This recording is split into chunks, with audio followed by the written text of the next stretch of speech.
Hello, this is Martin from Secrets, the channel for learning about trading and investing. Welcome to Markets Next Week, the weekly stock market analysis show where we look at what happened in the market during the last week and how we can plan for a better trade for the next week. And this is analysis for the week that's starting from August 8th, day after tomorrow. Recording it at Saturday, so August 8th, Monday, 2022. Right. So let's get into the charts and see very quickly. We don't want the video to end up 30 minutes, so we'll try to wrap up and make it short and sweet. Yes, so this is the chart that you see on the weekly charts that you see in the Nifty, right side of the Banknifty, and you can see it's clear rally up from the bottom of a trendline channel to the top of a trendline channel. Last 3 weeks has been super bullish, and this week also it's a green bullish candle that you can see. It's a gap up that has happened in both. Banknifty is not a gap up, it dipped and then gapped up. Nifty also is not really a gap up, but yeah, if you consider the open, yeah, so it's clear bullishness that is evident from one end of the channel to the other end of the channel. Trendline channel is what you see. On the daily time frames, you can see consolidation. There is resistance, right? There is a continuous rally that has happened for several days. You can see that the gap up 1, gap up 2, gap up 3, and then further up non-stop, right? You can see that there was retracements that were happening at these places earlier from the swing highs when it went to swing low, swing low. But this rally that started from 16,000 upwards was continuous, and now it is time for a retracement that is due. That's for sure. And consolidation, the hammer pattern, and the latest candle on Friday was inside bar, so kind of a spinning top. Spinning top could turn out to be dangerous. It's indecisive and it's on the top of a rally, so it could indicate a reversal to the outside. You can't rule out that. Banknifty, it's an inverted hammer. Inverted hammer also is an indication of a trend reversal sometimes, and it's an inside bar as well with the previous very long hammer candle. Right? It's engulfed inside. It's inside.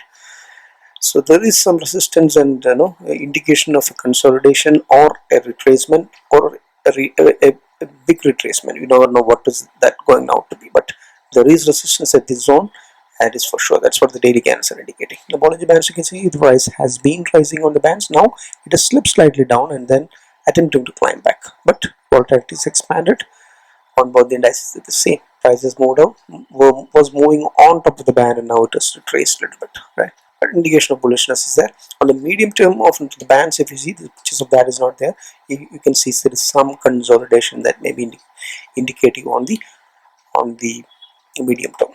Another look here, the trend line channels are clearly drawn.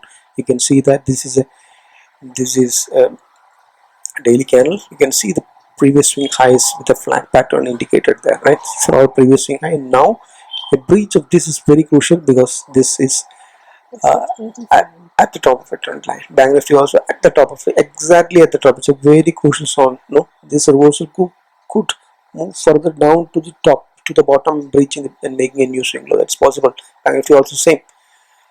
And you can see that retracements were happening earlier. Now the retracement could fall to a back support which is coming at 17,000 nearby zone. Similarly, the retracement could move to 37,000 kind of zones, where there is a gap support that is possible, right?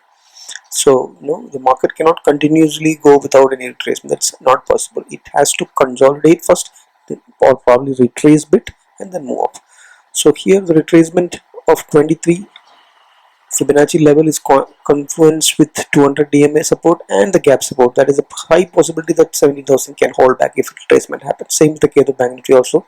This zone where the gap support is there coincides with the 23 Fibonacci retracement and moving average support and the gap support. So there is high possibility that the retracement may not leave this gap support further down. If it leaves further down, that may be an indication for more bearishness. Support resistance levels, if you see the first resistance on the Nifty, resistance 17,300, 17,400 Fibonacci 50 retracement zone, and then about, it's not retracement zone, it's a Fibonacci extension retracement zone, you can say. Extensions zone, you can say. Next resistance will be at 17,500 to 17,600, and then there is a gap resistance that's coming at 17,921. It is very crucial to clear that. Then you have 7950 to 18,000, a rounding number Fibonacci, and then previous swing high is at that 18,115, and then further up resistances 1 or 2 are existing very close to the all-time high. Below, the support first comes at 17,200, 17,300 zone, then 17,000 zones would be a good support. Then you have a gap support that's coming, which is at 16,800 to 16,950. So 16,950 zone is very crucial, good support zone, which we already discussed earlier. So that below that 16,700, 750, and then 16,550, 16,550. In between also there is another gap support. So the multiple gap supports on the downside, similarly multiple resistance on the upside. So right, so this is the channel top as indicated by the trend line. You have to be cautious. Now Bank Nifty levels, if you look at that, it's currently immediate resistance above would be to clear and close above 38,000, which is the previous swing high. 38,232 is the previous swing high. Then above that you have previous swing high at 38,350, 38,600 from natural retracement. Then you have 39,924. That is before that you have 38,900, 39,100, then 39,300, 39,500. So the previous swing high 39,400 is coming in that zone, but that is the previous swing high. So clearing previous swing highs would indicate that the price pattern has changed, and the reversal may be indicative, right? So downside, the good support zone would be the 37,000, which is the Fibonacci extensions, retracement zones, and then there is also a gap support zone, and the 200 DMA support is also available. So this is very crucial to have 37,000 maintained if there is a retracement that happens. Then you have 36,100 and 36,600 if that goes, and then another gap support zone is at the 35,762, which is coming in this 35,600 to 35,900 support zone also, right? So similar. So make note of these levels and then correlate that with the open interest for the weekly, and then take trades and derivatives, right? So momentum and the trend is what we are going to see the next. So you have the Nifty, which is indicating bullishness, still in the bullish zones on the medium term and short term. Right, momentum is bullish on both Nifty and the Bank Nifty. I'm sorry, there is some correction there. So Nifty and the Bank Nifty, the momentum is clearly bullish on the short term. In the medium term, it is still not bullish. It is sideways and rising on both indices. Now, trend indicator ADX, is in the DMI positives on the short term and DMI positive on the medium term also, right? Bank Nifty also, both short term and medium term, the trend is in the bullish zones. But the only problem with Bank Nifty is that there is a bend that has happened, and which could be indicative of the reversal of the trend. So that is what the momentum indicator RSI and the trend indicator ADX is, right? That's what exactly it's putting. So that bend on the daily charts on the Bank Nifty, trend strength is losing. Right? Short-term trend strength is rising, and trend is clearly in the bullish zone, no doubt about that. Medium time also, although trend strength is falling, it is in the medium-term bullishness is still there. Right? Moving on to the volatility and operators analysis. First, let us look at the volatility. India VIX is the indicator for that. Now, what happened last week? 14.5% of spike. It's 18.9. We were in the 16 zones, and now we are suddenly very close to the 20. In fact, we went and hit much above the 20 and then cooled up a little bit. So 15% of spike in just 5 days of trading is huge. That is what exactly the highlight thing that happened. The VIX has spiked up, so I'll be cautious. It's very close to 20, then spike up and go and hit 20, 24 kind of zones again. So it may be mean reverting, found a bottom near the 16 zones and then reversing. You never know that, because there are uncertainties. You have to be cautious, especially we are trading in the options and derivative instruments, right? Now moving on, open interest data is indicating there is long build up, which is very positive. Futures OI is indicating long build up, but the PCR on the options OI is showing that it's slight slip off from the bullish zones has happened. It's not one, it's below one, but very close to one. Less bullishness in both the indices. This is what you can see. This is for August 11th, weekly expiry on the Thursday next. Let's look at the levels. What are the levels saying in the Nifty? It is 17,000, 18,000. Look at the volatility. So the market, the option writers is thinking that highest put writing is at 17,000, highest call writing is 18,000. So huge swing is what is expected by the option writers, which are the market makers. Second level is 16,500 and 17,500. That also is very wide. Writing has happened on both sides because there is uncertainty. You don't know, there is volatility. There is sentiment is volatile. There is uncertainty. Bank Nifty 37,000 and 38,500, 1,500 gap 4 days to the expiry. Where the highest put and call rating is support and resistance. 36,000 and 38,000 is the second level of highest put and call rating. Now, PCR has dropped off, but very close to the bullishness, and futures OI is clearly bullish, is what we have already seen on both the indices. Moving on, the sectoral analysis. Sectoral analysis, just to wrap up, almost all except reality, all they are short-term bullish, and auto and pharma are clearly bullish on both time frames, weekly and daily.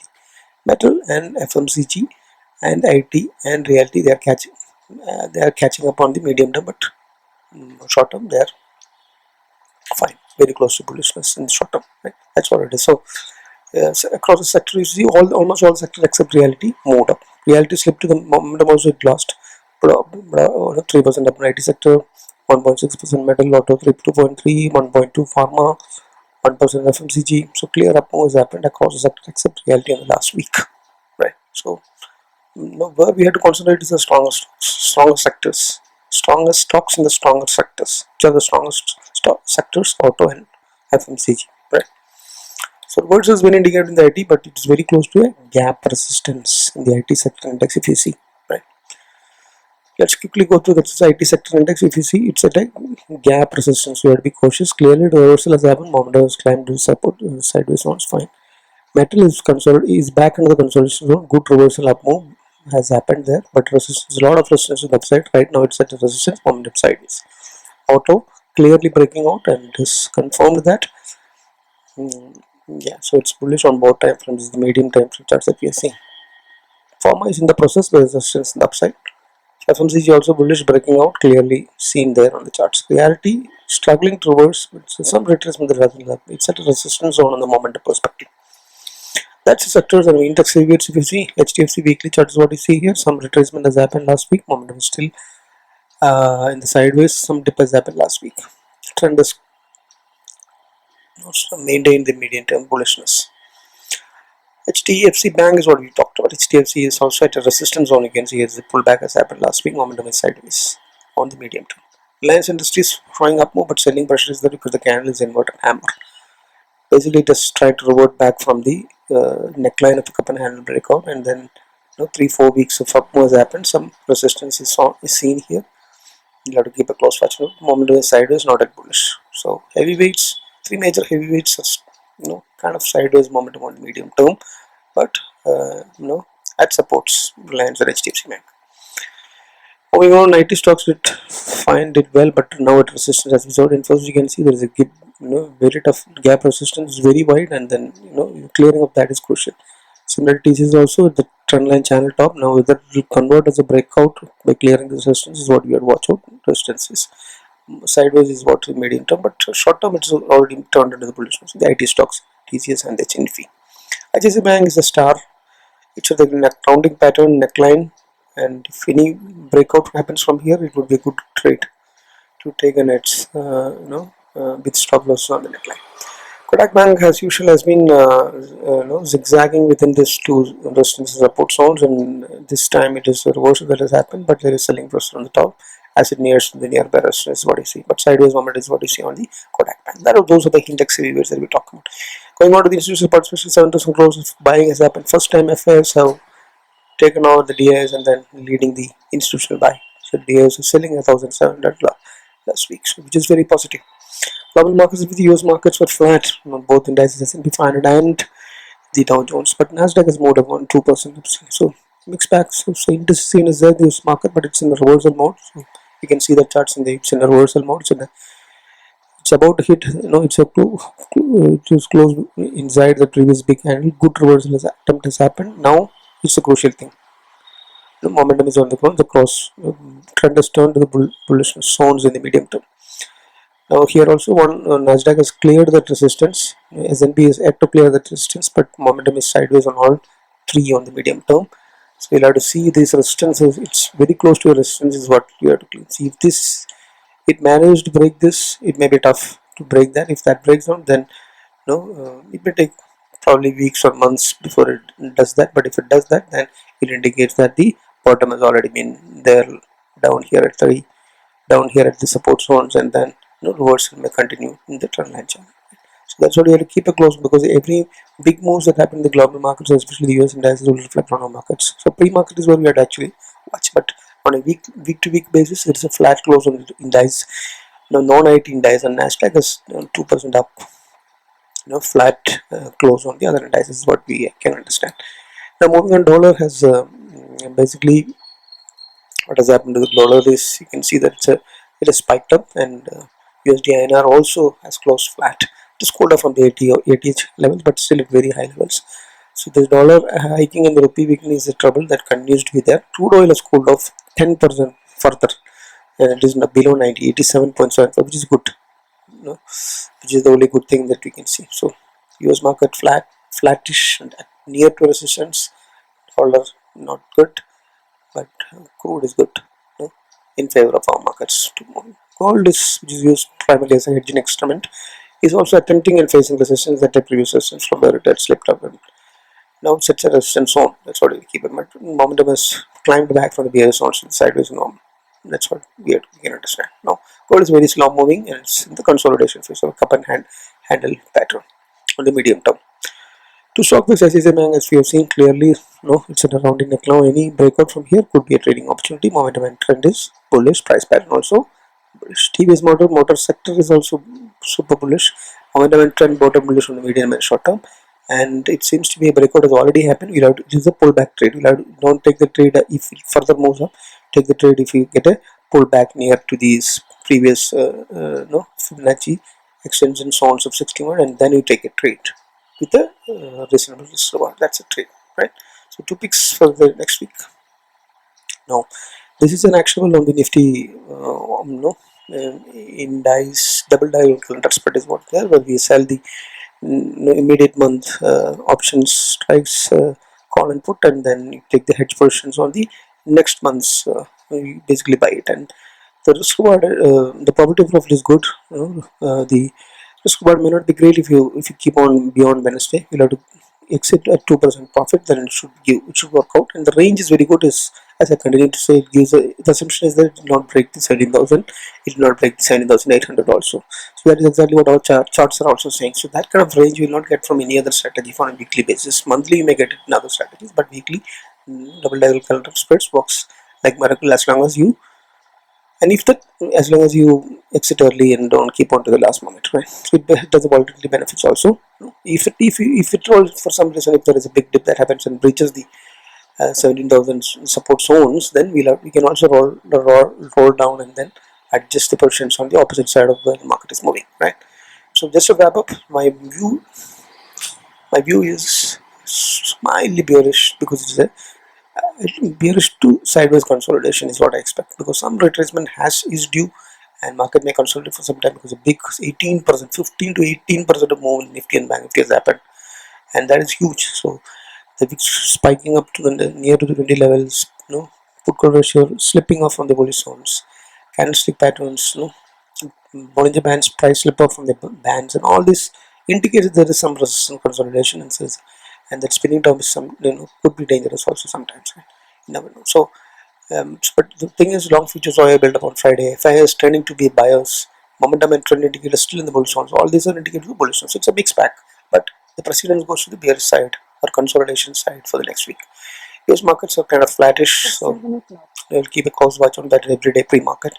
And all the uncertainties are still there. The inflation worries in the US and our RBI interest rate hikes and all, war crisis, now the China war crisis, all these things are, uncertainty is still there. The only good thing is crude oil has cooled off, but rupee and dollar is spiking up, rupee is weakening basically, right? So all this uncertainty is still there. So anytime this reversal may be accepted, there is nothing unexpected. If at all there is a reverse that happens, there's a possibility, right? Because the rally cannot continue indefinitely when things uncertainty is still there around, right? So let's be cautious on that. So VIX is less, which is good. That's the only thing that is. VIX is less than 20 is okay, but it has spiked up last week, indicating then it could further spike up. So wanted to keep close watch is whether Nifty is able to maintain the 17,000 downside and or will it be able to cross after retracing a little bit or consolidating sometime. Can it take out the 17,921 gap resistance?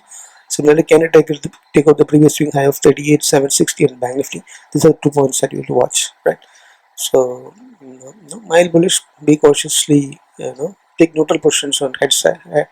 The non-directional strategies and options may be a good idea, right? Always, but go for hedged strategies always. It gives you the advantage of the margin benefits, and at the same time it also leaves your capital intact. You know what exactly you lose if there is overnight big risk or risk on things kind of happens, right? Always hedge and protect your capitals and protect quality stocks with hedge positions on the opposite side using optional strategies like cash secured puts and and covered calls can be used for investing in SIP mode. So all of these videos are available, so to wrap up my views, I'll be bearish to sideways consolidation for the next week is what I expect. If that helps you to frame your view and trade plan for the next week in some way, and if you like it, consider hitting the like button, subscribe if you're not, and share it to maximum. We appreciate your help in this one. Thanks a lot. Happy trading, happy learning, happy investing. Bye.